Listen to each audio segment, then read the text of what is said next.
Assalamualaikum warahmatullahi wabarakatuh dan salam sejahtera. Terima kasih diucapkan pada pengerusi dan para juri. Pada hari ini, saya ingin menceritakan sebuah kisah yang bertajuk Air Mata Keinsafan. Naimah melihat jam di tangan kanannya sudah menunjukkan pukul 12.30 malam. Hari sudah lewat malam. Mengapa mataku masih belum mau terlelap dan perasaanku terasa aneh? Keluh Naimah lantas membuka lampu biliknya. Sungguh usah rumah nenek dan Tok Wan ini. Andai ibu bapaku masih hidup, pasti hidupku tidak sesuka sekarang. Aku akan memakai pakaian yang indah dan memakan makanan yang lazat. Aku akan dilayan bagai seorang puteri kerana ibuku seorang yang kaya, kata Naimah sambil melihat sekeliling rumah papanya serba kekurangan.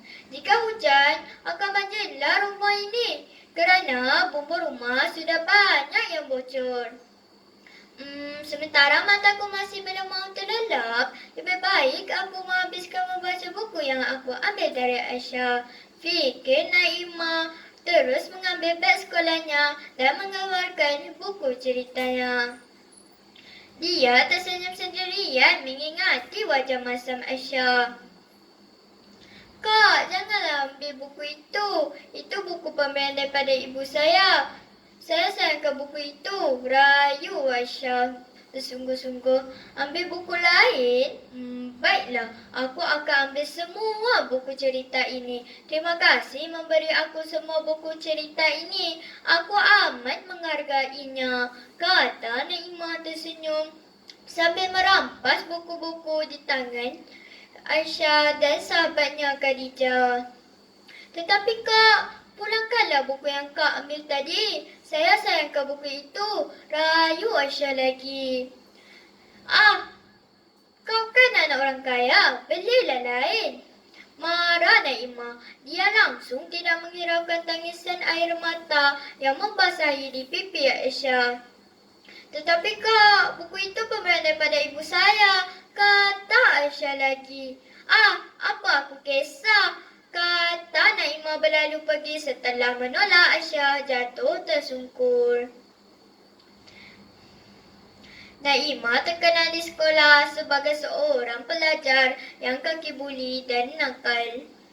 Walaupun dia seorang perempuan, namun tingkah lakunya seperti seorang lelaki. Tambahan pula, dia mahir dalam seni persilatan. Naimah akan belajar silat setiap petang dengan Tok Wannya. Mata Naimah kian mengantuk setelah membaca beberapa helaian daripada buku cerita yang dipegangnya. Namun, Naimah bertekad untuk menghabiskan membacanya pada malam itu juga. Dia ke dapur untuk menjerang air dan membaca kopi agar matanya kembali segar. Sengaja Naimah membesarkan api agar air yang dijerangnya cepat mendidih. Dia kembali membaca buku sementara menunggu air yang dijerangnya mendidih. Mata Naimah kian mengantuk dan tersengguk-sengguk. Dia segera kembali ke biliknya. Tiba-tiba, badannya terasa bahang dan terlalu panas. Kedengaran suara riuh rendah.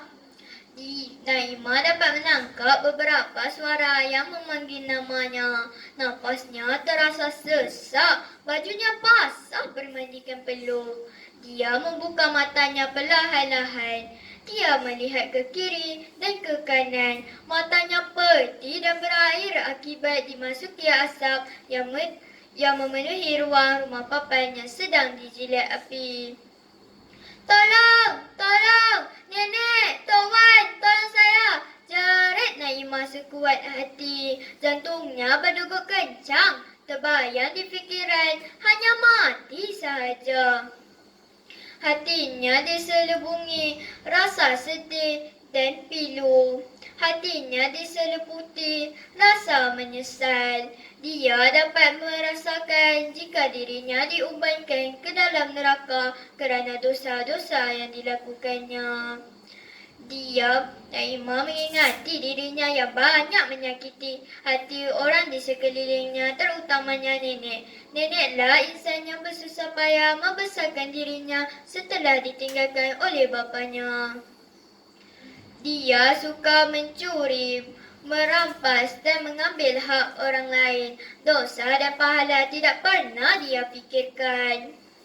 Perkara yang paling teruk sekali, dia jarang bersolat, berpuasa dan membaca Al-Quran. Dalam setahun boleh dihitung dengan jari berapa kali dia menghadap Allah.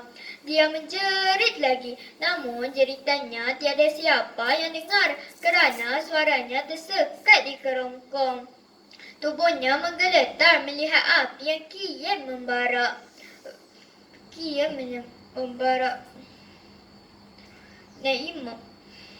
Naimah, jika kamu berada di dalam kesusahan dan memerlukan bantuan, mohonlah kepada Allah.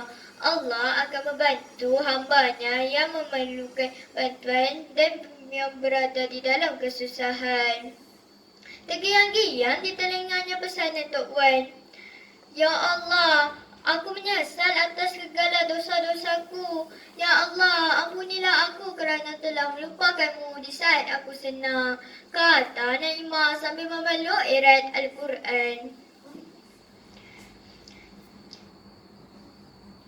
Tangisan air mata keisafan membasahi pipinya. Nafasnya kian sesak akibat terlalu banyak menyedot asap. Dia tidak lagi mampu untuk bertahan di dalam kebakaran tersebut. Dunianya menjadi gelap sebelum dia rebah di sebelah kayu yang sedang dijilat api yang marak dari bumbung biliknya. Naimah, Alhamdulillah, kamu terselamat. Mungkin disebabkan kamu memeluk Al-Quran dengan sekuat hati. Sungguh, kami tidak dapat mengambil Al-Quran yang berada di dalam pelukan kamu itu, kata Asyikir anak jiran rumah sebelahnya. Memang benar, Al-Quran itu masih lagi di dalam pelukannya.